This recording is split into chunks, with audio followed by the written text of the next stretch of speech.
Hello, psychology students. Mr. G here with another lesson today from Unit 4. This is our second topic of the States and Consciousness unit.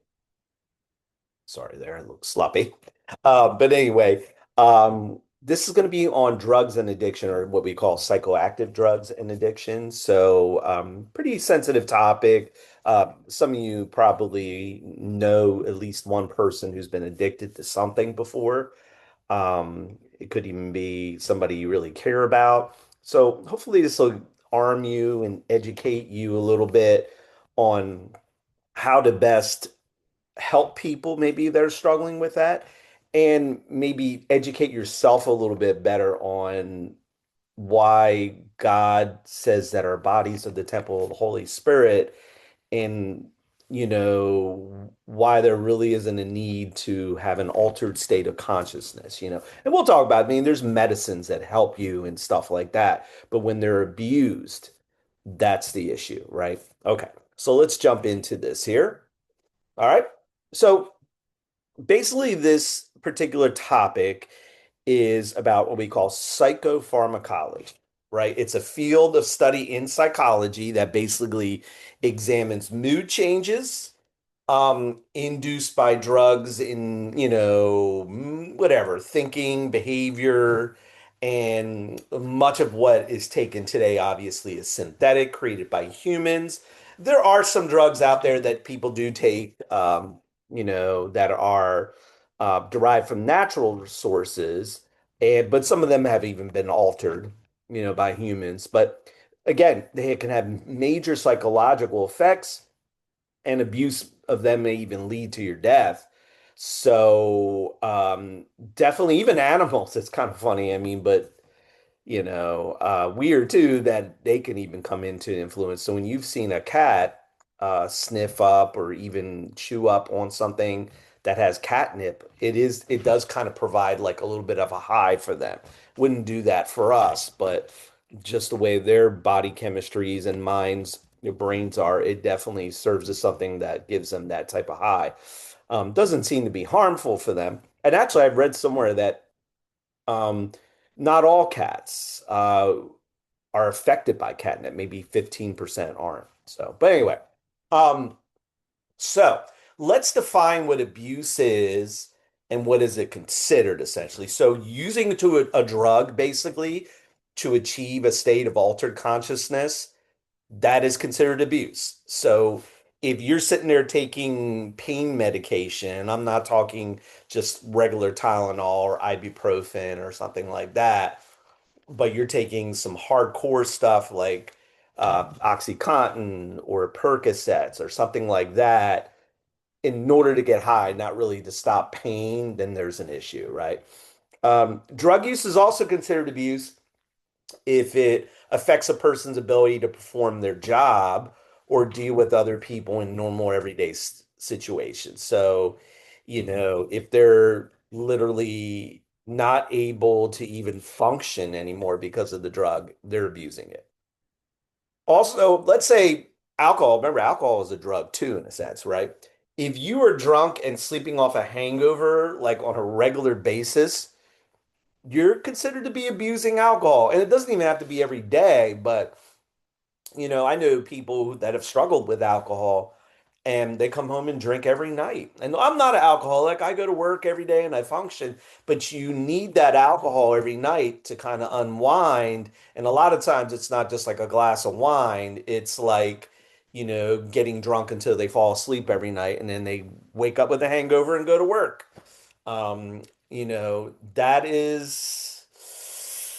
That's considered abuse. It really is. Some people abuse more than one drug at a time. Some of you may have heard the term crossfading, where you're mixing maybe weed with alcohol. One is a depressant, alcohol, which is slowing your heart rate down. The hallucinogen, which is marijuana, is speeding your heart rate up. So crossfading can actually be pretty dangerous long term to your body as the heart is trying to regulate itself from speeding up to slowing down. We would call that polyabuse. That's another term. Crossfading is kind of like the slang term for it, right? Another thing that would be considered abuse is if it's lasting for at least a month. It is medically actually considered to be not just abusing it, but you're addicted. But it also depends on the drug too. Marijuana, it's not necessarily chemically addicting like cocaine or heroin or meth, but a lot of people are physically dependent on it and they're dependent on just having the high.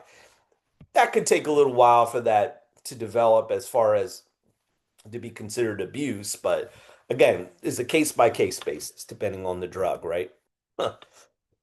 So, let's talk about drug dependence and addiction and how that works essentially. So, a person's body chemistry will change when they use that drug repeatedly. The body will come to depend on that and to have that steady supply in there. And we call that a physiological dependence, right? And then when people are physiologically dependent and you abruptly stop what they used to use this term cold turkey, then you would go through some type of withdrawal. Excuse me. And essentially, that would, so other people will call this withdrawal, they would call it absence syndrome. A common sign of physiological dependence is increased tolerance. So that means you'll need more of that drug to get the type of high that maybe you would have gotten when you first started taking it. And then you need more and more of that drug to get high and more high. And some people will, but they still don't feel that is having its desired effect, then they sometimes will mix another drug with it, in order to try to get higher or whatever we would call that, right? The DSM-5, and I don't know if we've talked too much yet about the DSM-5, maybe at the very beginning of the course, but the DSM-5 is this thing put out by the APA, the American Psychological Association, called the Diagnostic and Statistical Manual of Mental Disorders. It does list drug abuse and stuff like that. And according to the latest edition, the fifth edition, a psychoactive drug addiction leads to direct activation of what we call the brain reward system. So the feelings of pleasure, the high, um, different things that we're going to look at, euphoria, terms like that you'll hear, and it'll pass what we call that blood-brain barrier. And that's when someone will get that, oh wow, I'm just feeling euphoric from this particular drug or that. So people, this is another thing that psychologists say too, that people with lower levels of self-control, particularly vulnerable to drug abuse. So if you're already someone who struggles with that in your life, whether that's your behavior, whether that's habits or whatever like that, you need to stay away from drugs completely in all ways. And even taking drugs for pain, like, if you've had surgery, make sure you're consulting with a doctor with that. Be really careful, especially you have those issues, like I said, with self-control. All right, so let's look at some common behaviors addicts have when their brain reward, memory, and motivation structures are affected by the drug. So, number one, you get those altered motivations. That high essentially is the ultimate reward. And it gets to the point when they're so addictive, it's a greater reward than the relationships that they have and the love that comes from that, or the rewards they're getting from their career, or even, being in God's presence for them. That drug will just become everything to them and wanting that and the high that comes with that. Sometimes there's an ignoring of negative memories that would actually have resulted from previous horrible experiences with the drug, Maybe they have an OD, and overdose, right? And then what could happen is over time, if they don't stop that drug, you know, normally you and I, would be like, wow, I'm never messing with that again. I took that, or even like a regular medication. Oh, I got so sick on that, I'm never going to touch that again. But somebody who's horribly addicted to something, that negative memory is thrown to the side because you got to have that high, right? And of course, a lack of impulse control is also going on. So what's happening is your frontal lobe inhibitor, okay, is being inhibited in making proper judgments because again, that drug has gotten through the blood-brain barrier and it's messing with your frontal lobe and your ability to make you know, um, good critical thinking decisions and being able to look at risks. You're just like, I just want that drug. I don't care what the risks are. And that's a scary place to be, right? Now, interesting enough, if you actually look in the Bible, it's an interesting word that in the Greek, okay, that is actually used, okay, for the word sorcery. I found this very interesting because, of course, we know in God's word, he forbids his people to engage in what we call enchantment, okay? And another term for that would be mental altered states and witchcraft. So it's interesting. The word for witchcraft or sorcery used in the Bible, in the Greek that was written there, is the word pharmakeia. Isn't that interesting? That's where we get the word pharmacy or the word drug from today, right?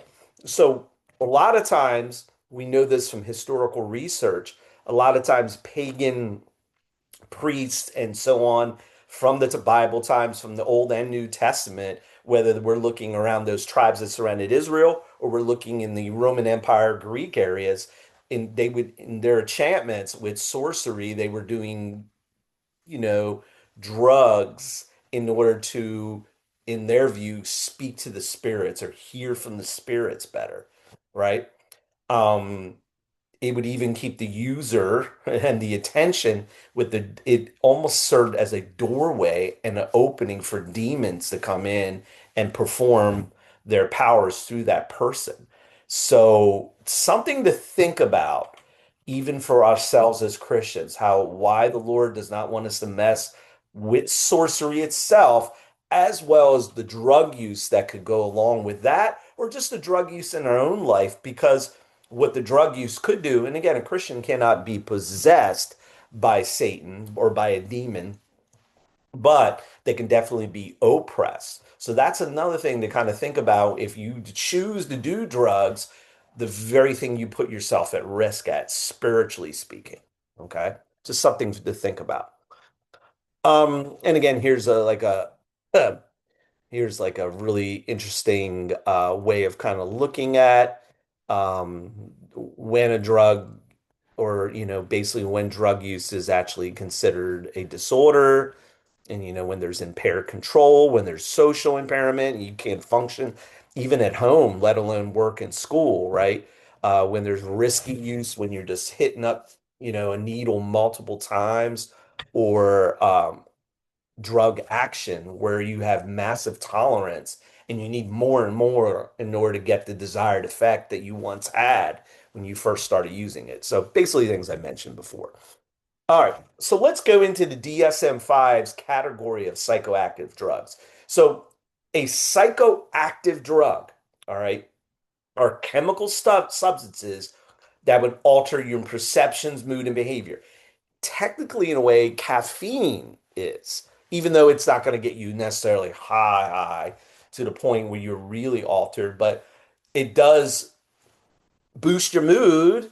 And if you have too much caffeine, it could race up your heart so bad people have gone to the emergency room. So even caffeine, which is not necessarily a bad thing, abused, it can cause problems. All right. So how do psychoactive drugs basically work? So if you remember in our last unit, we talked about agonists and antagonists when we were talking about neurotransmitters. So basically, psychoactive drugs affect the nerve synapses and the neurotransmitters by activating and binding with those receptors, and they act as agonists on the cell surface, like morphine would do that, right? Or they can block the receptor and act as antagonists to inhibit it. Remember we were talking about reuptake in the previous unit from neuron to neuron, right? So basically here you can actually kind of see here is a sending neuron, sending neurotransmitters to the next neuron, and here's a synaptic gap, right? and it gets received, right? You can see the receptors. So each neurotransmitter can pass through, right? Right? Normally, as you could see here down here, the sending neuron would normally reabsorb, extra neurotransmitter molecules, right? This is called again reuptake, right? So whatever doesn't get used up as it's being sent, it'll be reuptaked, right? But when drugs are used, let's say in this case, cocaine, see, this would be cocaine in your system, these little yellow cubes, right? What happens is, okay, it binds to the sites, all right, that would normally reuptake or reabsorb the neurotransmitters. So basically, it'll block dopamine. Remember that neurotransmitter we talked about? Uh, norepinephrine and serotonin, right? And then the extra neurotransmitter molecules, therefore, remain in this synaptic gap right here, all right?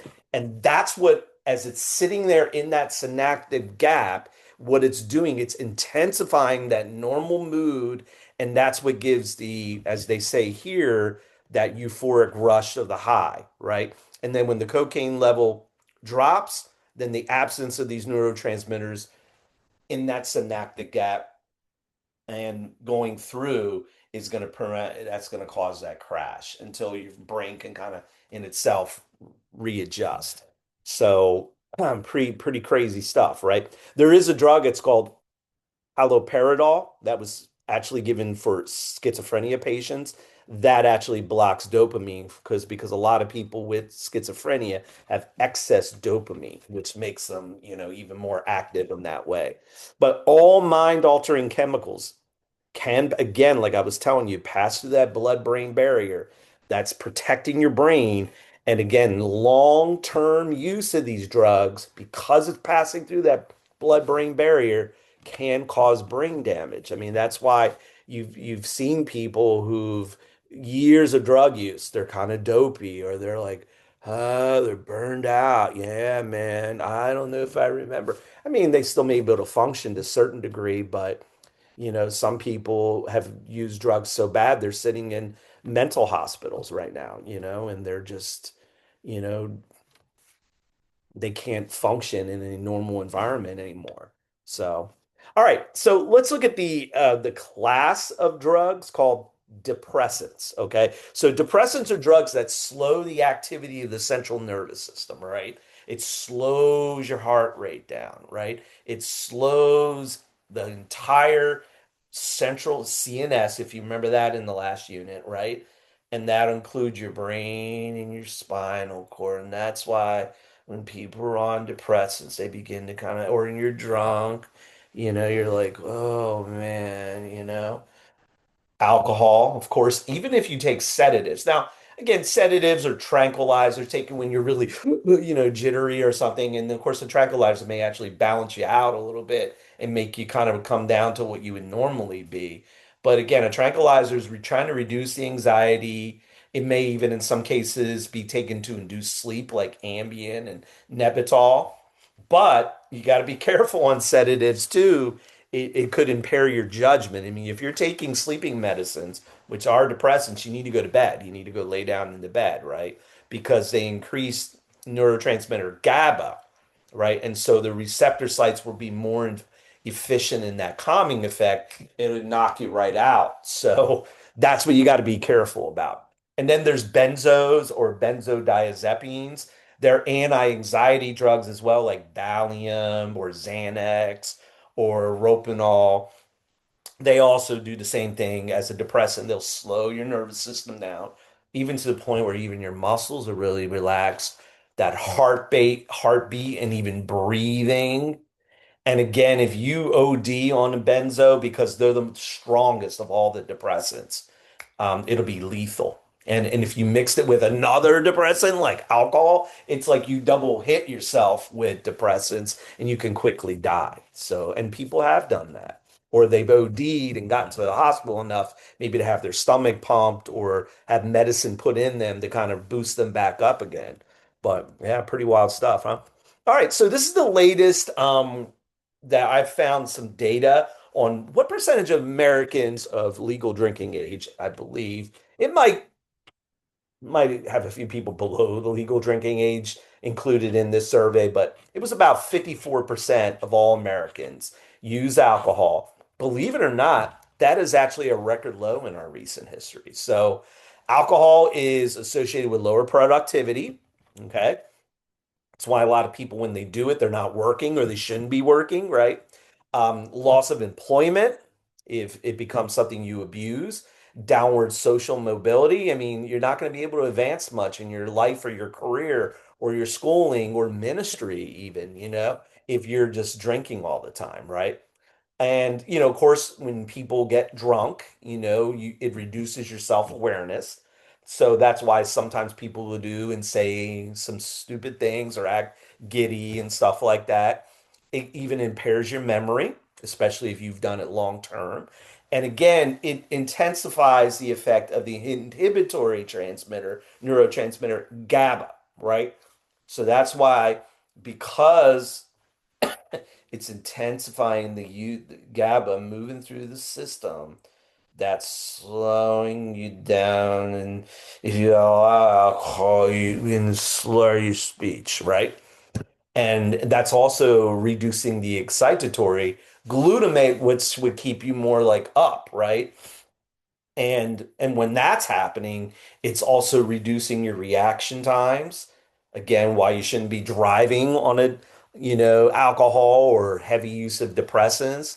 It also, impair your judgment, fine motor coordination, all these things. And again, the Bible is clear that alcohol itself, drinking it is not a sin, but definitely drunkenness or being intoxicated with alcohol is something, definitely it's not a sin. And here's something else to think about too, because I don't drink, and there was a time in my life I did, but I refused. My wife, we both do not have it in our home. And I don't judge Christians that do, as long as they're not, abusing it or doing it to get drunk. I do know plenty of Christians who can have a one glass of wine and then they're done, or one beer, and I'm never going to judge anything like that. But it is kind of interesting in the Bible. There were two people or two classifications of people that were told to abstain from alcohol. And I don't know if you've ever heard this. Um, Priests, isn't that interesting? And kings. And isn't this interesting? If you look in the New Testament, we are part of a kingdom of priests and kings, us as Christians. So we're actually called priests and, I guess, little kings of Jesus. So is that something that's God's best for us, is to partake of alcohol in our body? Again, something for you to think about and pray about in your life as you move through into adulthood. You know, honestly, alcohol is something you can live without and live a fulfilled and wonderful life. At the same time, some of you may be to the point that, hey, having a glass of wine every once in a while is not something that's going to hurt your faith or your relationship with Christ. But again, I would always encourage you to pray through it, ask the Holy Spirit, maybe even look into what I was telling you about how kings and priests and we're told not to drink. And is that maybe a mindset God wants you to have toward alcohol? Again, something to pray about. Anyway, here's the facts, the data from today. Found this interesting because this is covering over 3 years, and this is like latest like data. I mean, this is now we're in early 2026, so this is literally taken up to last year, I believe. There it is, July. So this is like 7 months ago. Okay. And they track the use of alcohol. Okay. Look at this jump down almost 8 points percentage of American adults that drinking alcohol. Now, is that because people are getting worried about what alcohol can do to the body, or are they switching to marijuana and THC products instead, or nicotine? So there's a lot of questions I have with this. Okay, men and women, but women seem to have the biggest drop over the last 3 years. Look at that. They're down to only 51% Again, and these are people that admit that they drink. This is not something I think most people would lie about in a survey. Now, if they were asking about marijuana use, I think more people today would be truthful about it because it's legal in a lot of places. But still, I think most people were pretty honest with this survey. So that's interesting. We're only around half of American adult women, and with men, a little over half, right? Whites have dropped, as you could see from drinking. People of color, it's been a smaller drop, but you could see they were already just a little over half. Um, Age, of course, the legal drinking age in the United States is 21, but you could see the percent drop amongst the youngest. So that would be your Gen Z, and maybe it looks like a little bit of millennials in there too, right? Just 2, 3 years ago, it was almost 60% of them drinking. Now it's down to half. This would be your millennials and Gen X, 66%. They dropped 10%. And then your boomers and some Gen X would be in this too, right? 61% down to 56. They looks like they have the least drop, you know. And maybe they're more retired, they have more time on their hands to drink, so still more of them are drinking. So something to think about. And look at even by household income. I mean, these folks here don't have the money to drink very much. And wow, maybe because the economy has gotten really tough over the last few years with inflation. I mean, even alcohol has gone up in price. Look at that drop from over half of them to now only 39%. Now, again, are these people also doing, you know, marijuana products instead? Or are they simply just going straight, you know.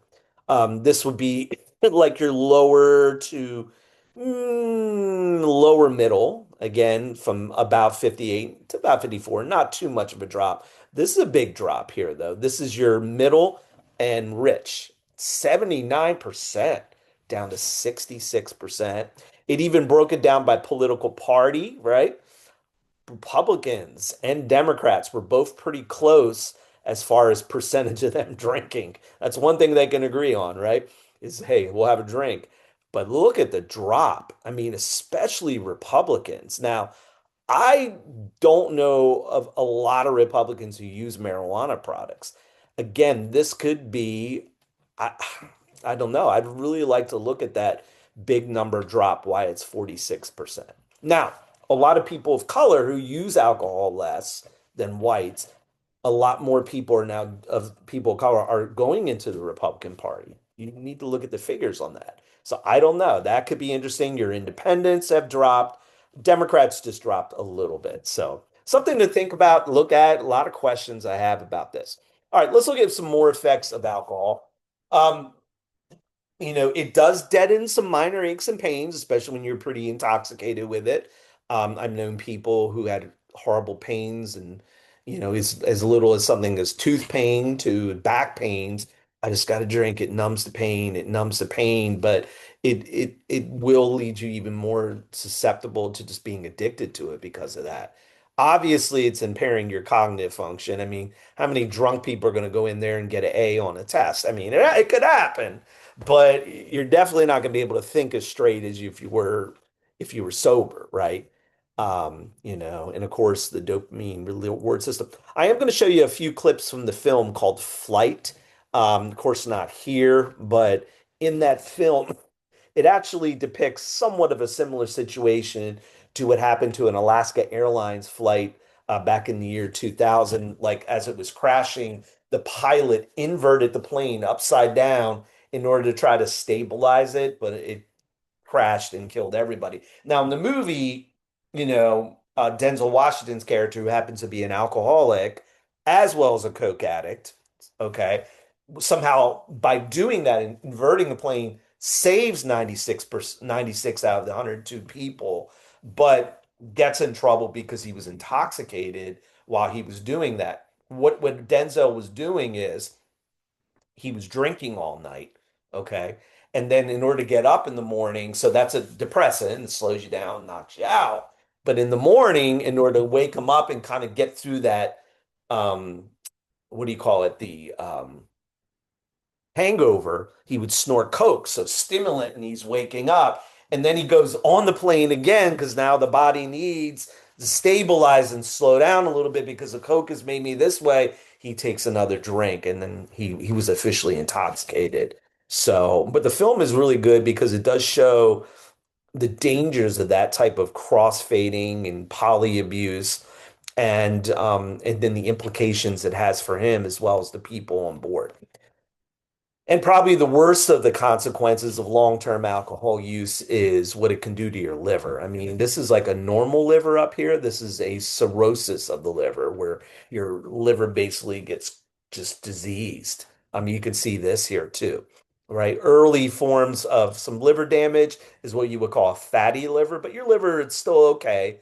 Um, if it's continued drinking and it's drinking heavy, you can develop liver fibrosis.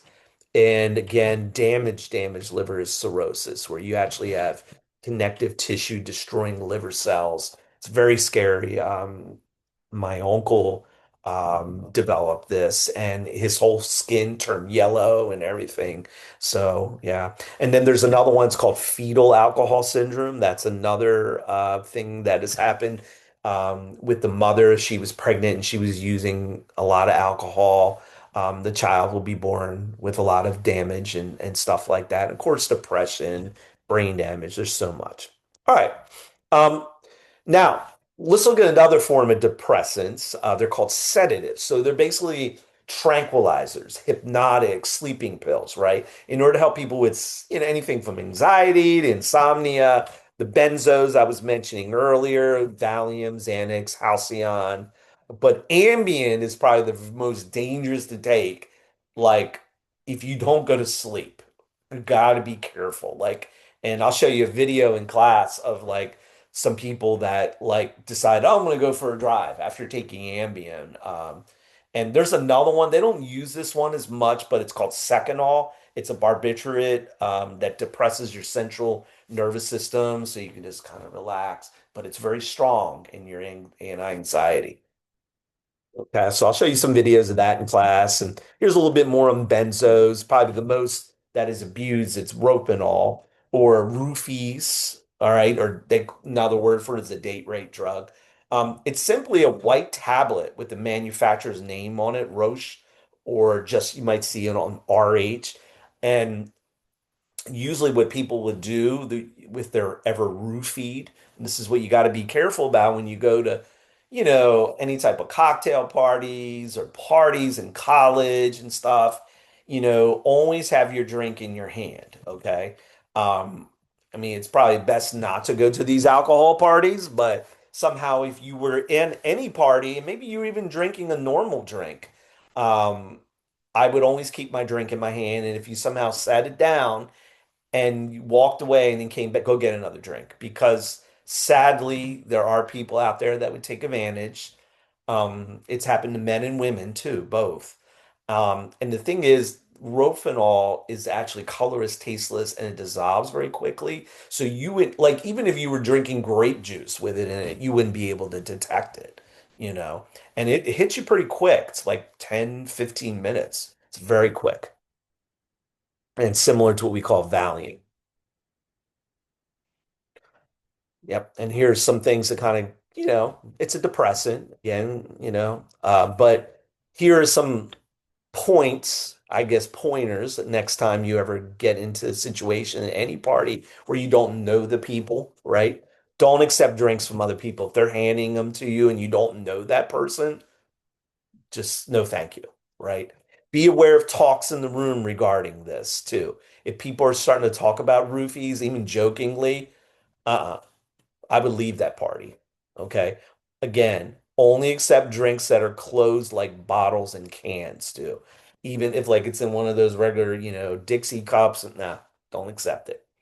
And there are actually testing strips that you can get. You can get them on Amazon, by the way, that can actually detect if your drink has been roofied. Some colleges even give them out for free, and you can just pull it out, stick it in your drink real quick without anybody looking. But if you somehow got to the point where you thought, "Oh man, I think my drink has been tainted," If you're starting to feel a little disoriented, you got a headache, there's lowered inhibitions of some, like you're starting to say things you wouldn't normally say. You feel like you're about to fall asleep, maybe even nauseous. Your judgment is impaired. You're even getting aggressive. Everybody acts differently when under the influence of alcohol or any kind of depressant. Some people get more aggressive. Some people get giddy. Some people, get brave. Or maybe you can't just think straight. You're like, your brain is fogged. You can't even come up with the words to say. Respiratory depressed. Some people, if there's a lot of it in there, you're like, I can't breathe. So again, I gave you some really good tips on this. So again, go out with reliable people, people that you can really trust really well. It's just the way it is. I hate to say it, but that's just the way it is today. Okay, opiates. Here's another classification of depressants. So there's opiates and opioids. So what's the difference? So an opiate is a drug that occurs naturally. It comes right out of the opium plant through the little poppies and stuff like that. Or it's produced in our own bodies, actually, right? Such as the neurotransmitter endorphin in a way. It will release, in its sense, its own little painkiller, like an opiate. Our body can do it. Now, an opioid is synthetically, not natural. It's made drug in laboratories, right? They're both trying to attack pain, and they're both depressants. Okay. But opiates in nature are naturally grown. They're made with poppy seeds. Okay. In the opium plant, here's some pictures. Here's one that's not so mature, and of course, here's a mature opiate plant, right? And what happens is they reduce the neurotransmitters. They reduce all neurotransmission and temporarily lessen pain and anxiety for you. So, just like a normal de depressant in that way, but they would also like almost act as their own endorphin in your body too, like increasing even beyond what your own endorphins can do, right? Now, opiates reduce GABA, that neurotransmitter. So that slows down the release of dopamine in the nucleus accumbens. But with GABA decreased, all right, then there's more dopamine being released. And that will create the euphoric feeling, yeah. So again, your endorphins are your body's naturally producing opiates or painkillers. Some people will say endorphins are like your body's aspirin, and that'll regulate reaction to pain. Again, most cases endorphins can work well, but I mean, there's sometimes we simply have a really bad headache and your body's endorphins aren't doing enough. And yeah, you'll need to take some Tylenol or ibuprofen or naproxen or aspirin even, right? All right. Now, opiates in, excuse me, in nature, okay? So codeine would be found in like cough syrup and pills, right? It's milder, of course, and it's also made from the opium plant. So sometimes they'll make Tylenol with codeine, or ibuprofen maybe with codeine, right? A lot of times they may even give you that for pain, like if you maybe had like a dental procedure. They'd rather do that than give you some of the harder stuff that are opiates, like Percocet and OxyContin and some of those Vicodin.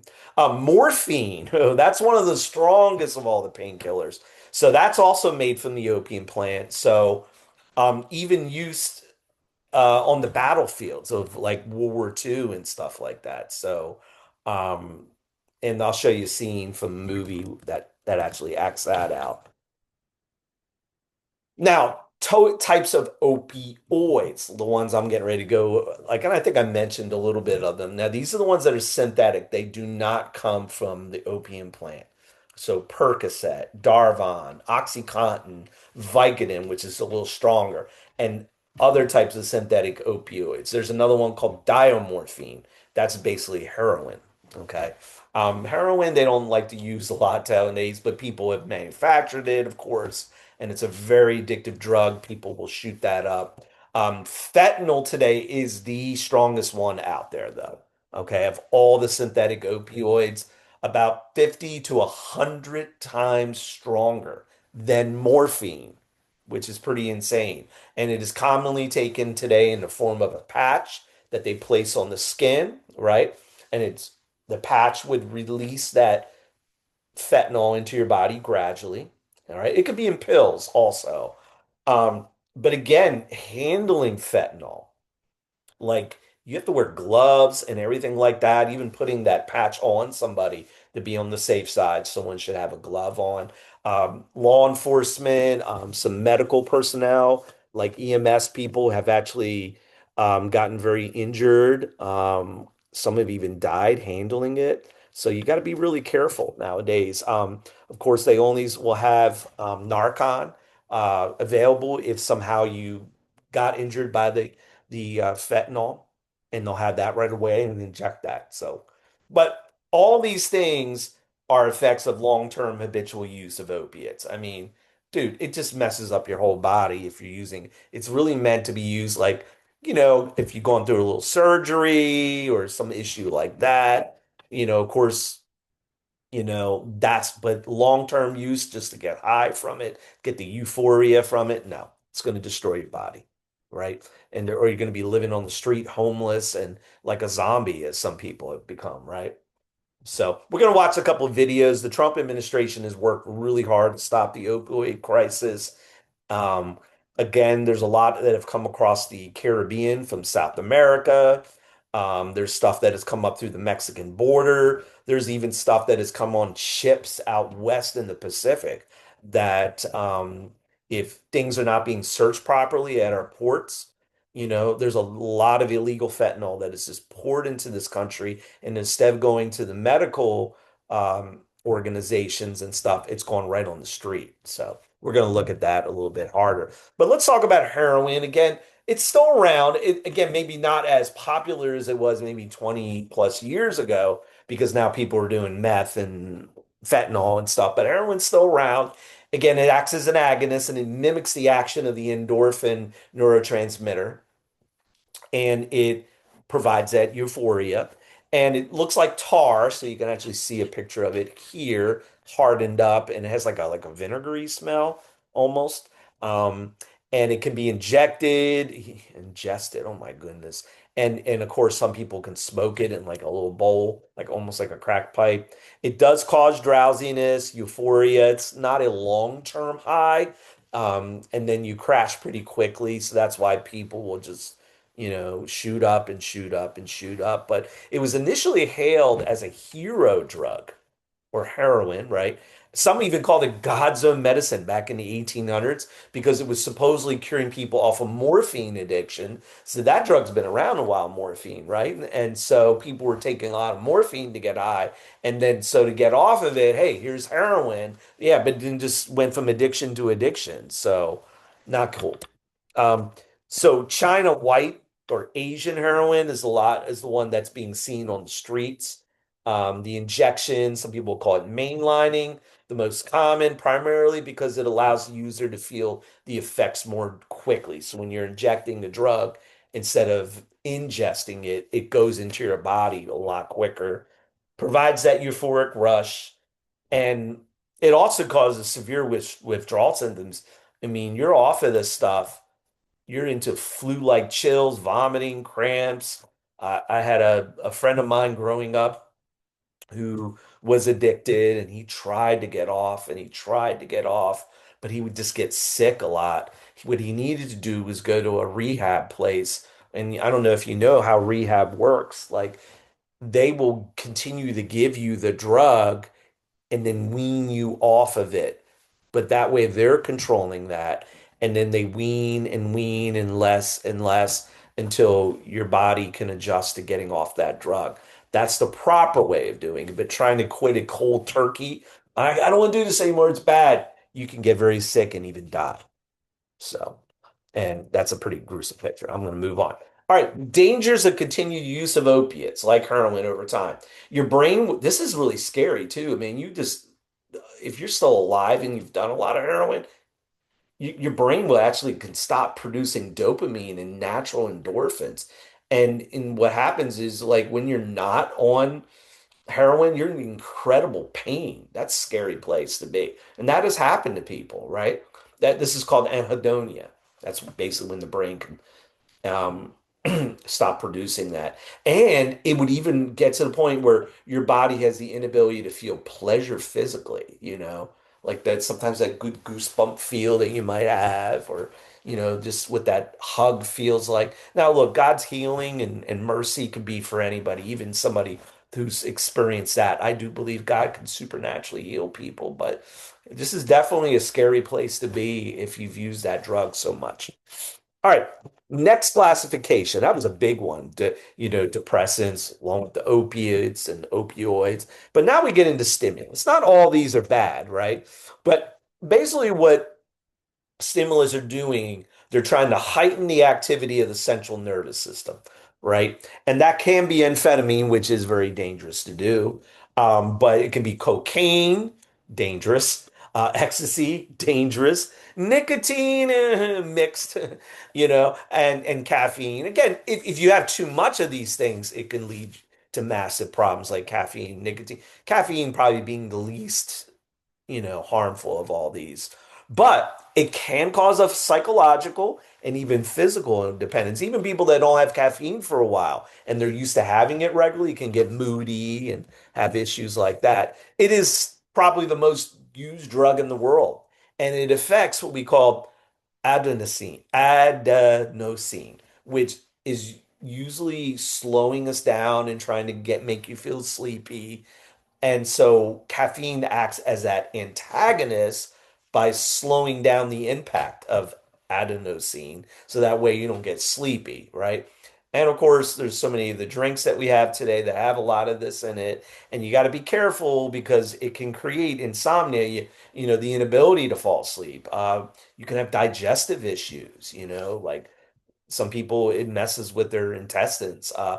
Massive heartburn if you're drinking a lot of this stuff, and that can ruin your esophagus. It can make you feel jittery and anxious, even make your heart race if you're having too much caffeine. So all these energy drinks today, got to be careful about. We'll watch a little video about this today, but there are benefits of moderate coffee consumption. All right. So they have found out in studies it can actually improve memory in some people, but seems most effective for people who are not hooked on it already, which have found it interesting. Most healthy adults can safely consume up to 400 milligrams of caffeine per day. So an 8-ounce can of Red Bull has about 80 milligrams of caffeine. Okay. I wouldn't recommend having all those Red Bulls in one day, but I guess you can have up to about 400, not, spread out through the day, but and how are you going to go to sleep at night, right? It does raise acid levels in your stomach, caffeine, and it can lead to heartburn, like we were talking about. A moderate dose of caffeine can temporarily increase your blood pressure, but it doesn't raise it high enough that it's like harmful or whatever. So, and there are other things here. It takes about 5 to 6 hours before half the caffeine you've ingested wears off. That's why, if you want to go to bed, let's say at 10 o'clock at night, you shouldn't have any caffeine, after, let's say, 4, you know. So, pros and cons of coffee consumption. We'll talk about more of this in class, but there is some antioxidant properties in coffee, cancer fighting properties and stuff like that. So they find out that coffee consumption has reduced the risks of some of these diseases and ailments, which I thought is very interesting. Increases the effectiveness of like Tylenol. So like if you had a really bad headache, sometimes having a cup of coffee with a couple Tylenol will actually make that work a little bit better. Negative effects, of course, sleep can be an issue. I've never heard of this one where you can have auditory hallucinations. Maybe if you've had like 800 milligrams of caffeine in your body, it can mess with the absorption of some vitamins like zinc. Zinc is needed to help fight off sickness too, by the way. And so it could stain your teeth. There's some people who drink like coffee like it's water all day, you know. Nicotine.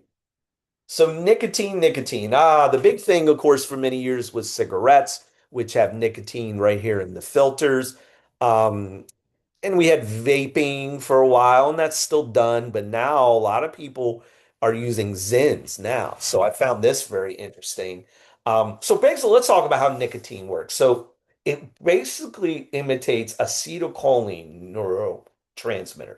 So it attaches, so when nicotine enters into your body, whether it's through that Zin under your lip or the cigarette, it as it gets in there, it attaches to the ACH receptor, connects to the nucleus accumbens in your brain, which is your reward center, and that will increase the dopamine rush in your body. Not to the point where like you're crazy, or like, but it just kind of makes you feel, yeah, my mood's boosted, But it is addictive, It's like anything. Caffeine's addictive, nicotine's addictive.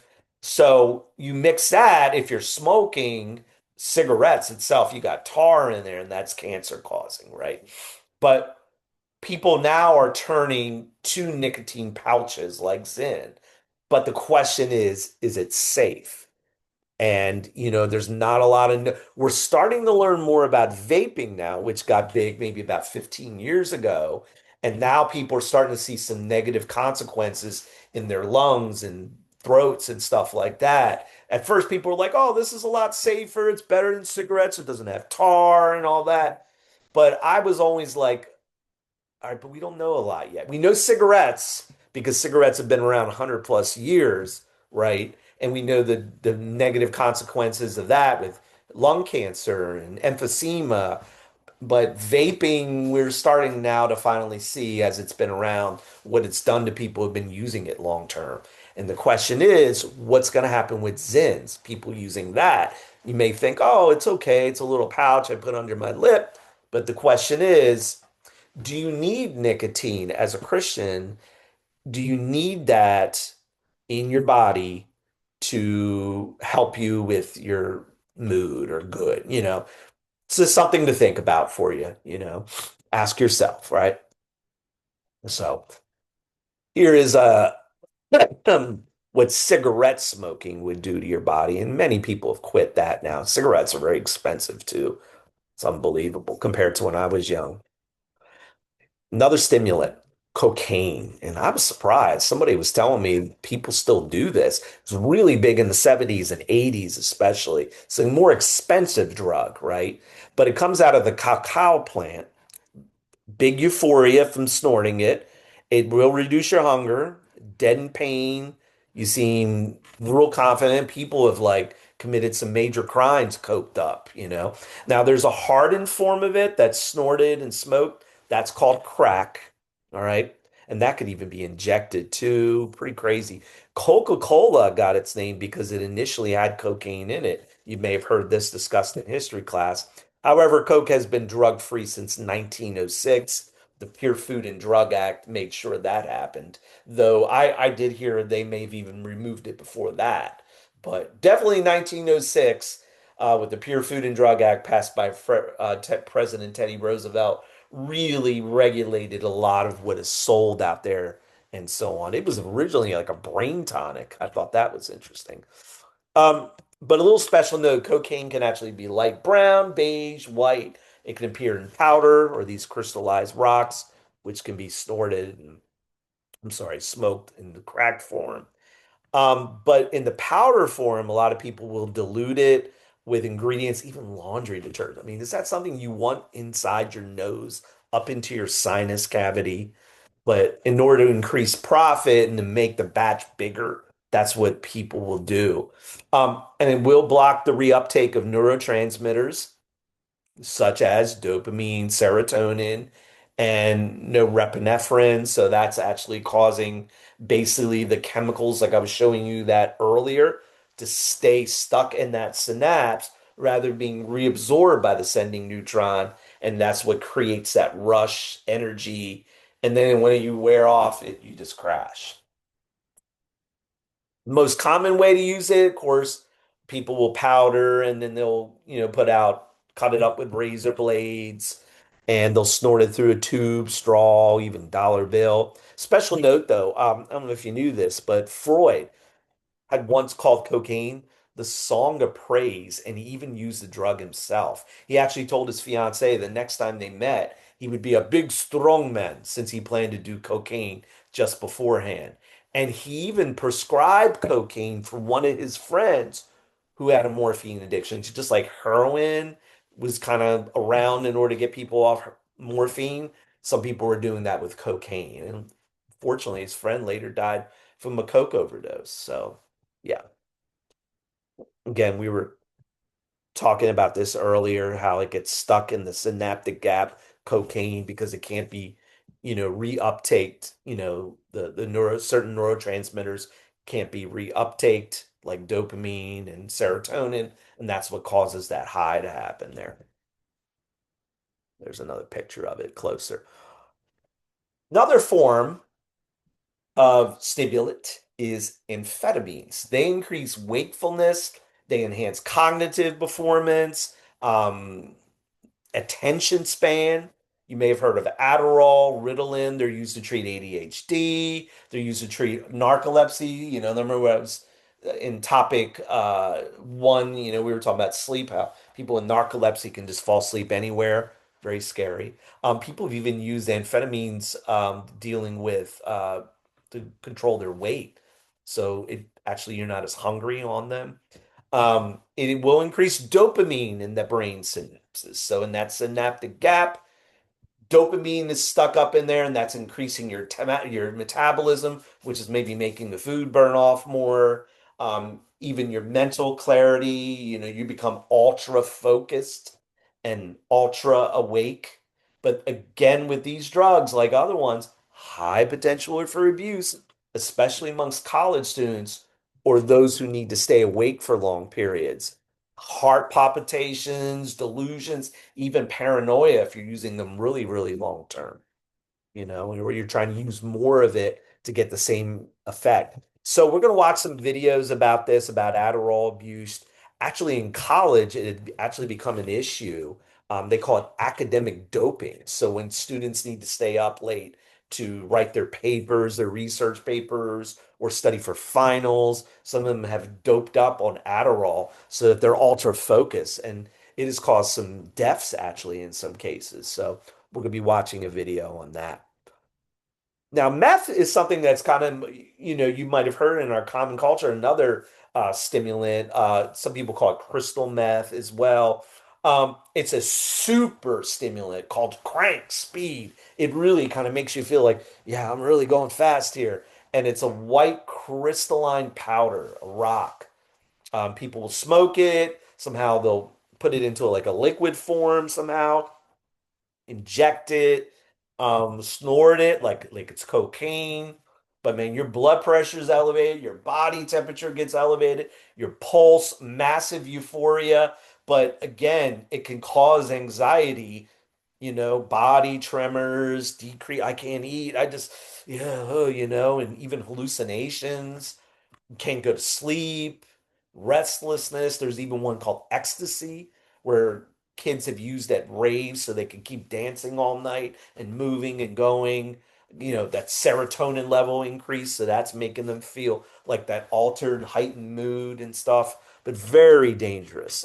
So this is actually an interesting story. The Nazis used this. I don't know if you've ever heard this before during World War II to give the soldiers a boost. So they touted methamphetamine as a miracle product when the drug first entered the commercial market in the late 30s. The excitement stood in stark contrast to the Nazi Party's general stance that drugs are considered weak, but they were giving them all, they were cranking up their soldiers on this, and it was keeping those guys up for days, and they can just keep fighting and marching and killing. And it did even stuff to their conscience that when they would kill, they're not even thinking bad, they're not even feeling bad about it. You crank enough of this into people, and I've even heard stories that it's even being used in the Russia-Ukraine war. But even the US military distributed painkillers and pep pills that were like amphetamines to soldiers heading into long-term reconnaissance missions during Vietnam War.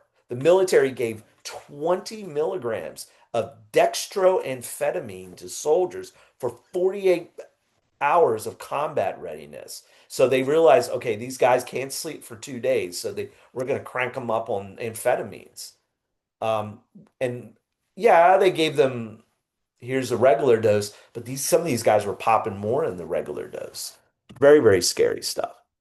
All right, the final classification of psychoactive drugs is hallucinogens. So, also known as psychedelics, and they can cause hallucinations or distorted perceptions of reality. Some are more mild, like marijuana, obviously. It's been around a very long time, derived from the cannabis plant. You've probably heard its names such as pot, weed, grass, reefer, dope, Mary Jane, like marijuana, Mary Jane. The psychoactive chemical, you may have heard of this, is called THC or delta 9 tetrahydrocannabinol, cannabinol, right? That is the thing that makes you high from smoking weed or whatever. And users, of course, they grind up the marijuana leaves, they put them in a bowl, they roll them in a joint, put them in a bong, right, or whatever. And most widely used illicit drug today. 45%, according to a recent survey of people from, look, we're going back to middle school age 12, up to about my age, 50, admit to having used a drug at least once in their life. And I would not be surprised, it's maybe a little higher, maybe. About 12% of that group says that they remain daily or regular active users. Of course, more men smoke it than women or use it. Nowadays, you don't necessarily have to smoke it. Recent poll is 66% of Americans, and again, I don't know if this is voting Americans or just Americans, support legalizing it for recreational use. So, a recent survey actually looked at teen substance abuse. This was an anonymous survey where they asked kids in high school, and this is what the kids answered. Alcohol, according to this one, was the highest use. Maybe it's more easily accessible at 61% for them. Maybe it's lying around some of their houses a little more or whatever. They can get it easier. Maybe it's cheaper. 45%. So marijuana comes in second. And then any drug except marijuana. So that could be a variety. Amphetamines were at 9%. Looks like tranquilizers like Valium and all those, 7%. Hallucinogens like maybe shrooms, LSD around 11, X around 4.9%, and people using inhalants. Yeah, I don't really have a lot of time to get into that one, but there's people that have tried to slip glue and paint and fumes from that. Very scary and very dangerous. Now, marijuana is probably the most potent form of it is what we would call hash. So it looks like this brick right here. It's like a hardened form derived from the resin of the plant, and that would have the highest percent amount of that THC that would get you stoned. But since marijuana users alter perception, especially in high doses, it is still classified as hallucinogen, even though you may not actually see like, hey, there's a cat in the room, even though there's really not necessarily, but will alter maybe your perception of how music sounds, how things look, and so on. And with the advances in agricultural technology today, it allows today's growers to cultivate a much stronger marijuana than they were making back in the 60s. And a lot of marijuana industry out in California, Oregon, Washington State, places like that. There's farms now, and they're legal farms. Now, smokeless THC gummies now have also become a rave too. And again, you have to be a certain age to buy them, but you don't even need to smoke anymore and inhale it into your lungs. People will take these gummies, and you got to be careful with these. People have gone to the hospital because they eat them like candy, you know, and it could really mess you up. All right. So the effects of hallucinogens or marijuana, particularly on your mind, you get that mild euphoria from it, very relaxed, distorted auditory. Like I was saying, it may make people's voices sound funny and music sound a certain way. The neurotransmitter anandamide, anandamide is the one that regulates your mood, memory, appetite, pain, cognition, is heavily affected. and will bind to THC receptors of the weed. So that might make people like forget, oh, I'm so high. I can't remember that, and you're just like, you know not understanding, so we'll watch some videos that will kind of cover a lot of that. But here's the common paraphernalia that's around today. There's even like gummy worms that are made from marijuana. There's pot brownies. People have gotten very sick because they eat these like they think and it gets into their body pretty quickly.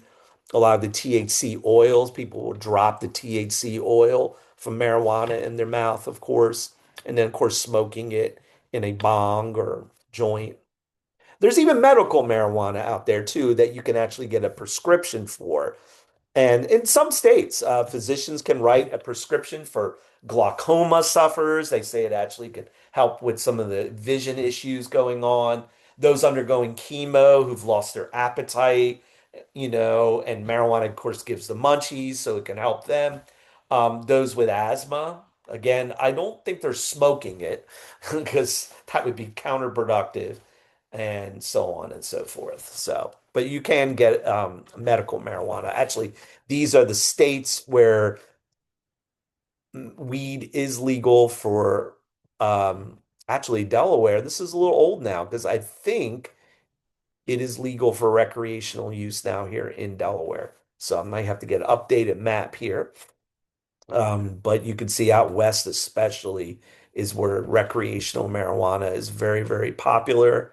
But there is still some states you cannot get it for recreational purposes or for medical purposes, Texas and much of the Midwest and so on. But there are risks, and one of those is people with cardiovascular problems put themselves at a great risk because it does increase that heart rate and blood pressure.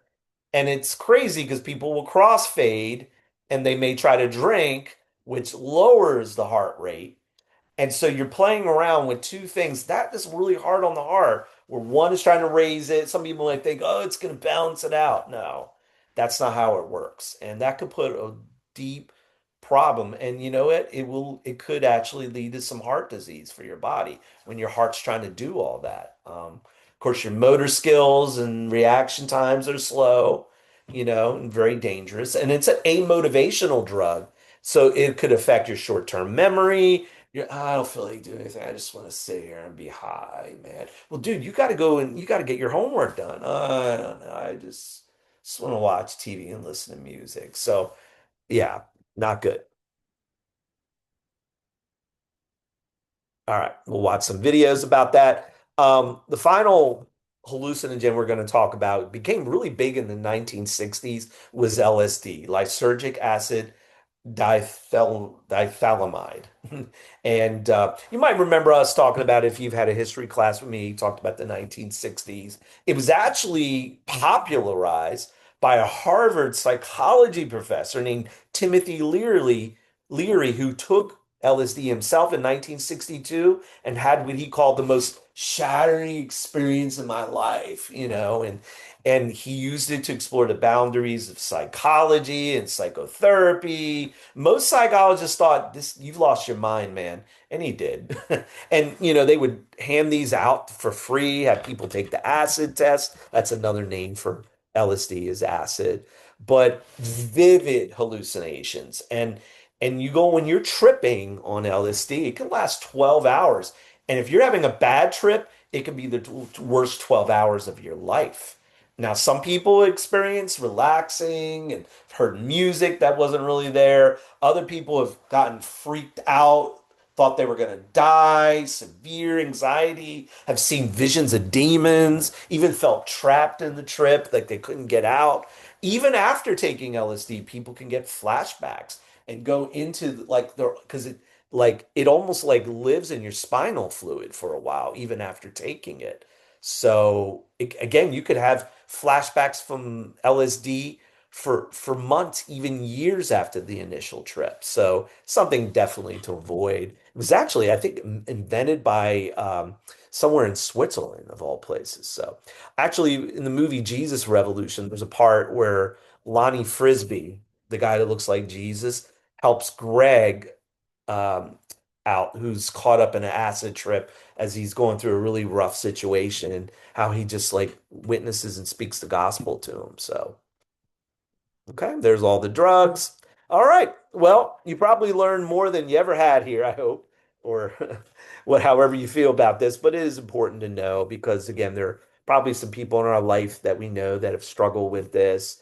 Hopefully, none of you have ever experimented with any of this too. And this is can serve as like a warning from the Lord for you, what the dangers of these things are. And I want to repeat a scripture that's really powerful, and it says, "Be not, be not intoxicated on wine or drunk on wine, but be filled with the Holy Spirit."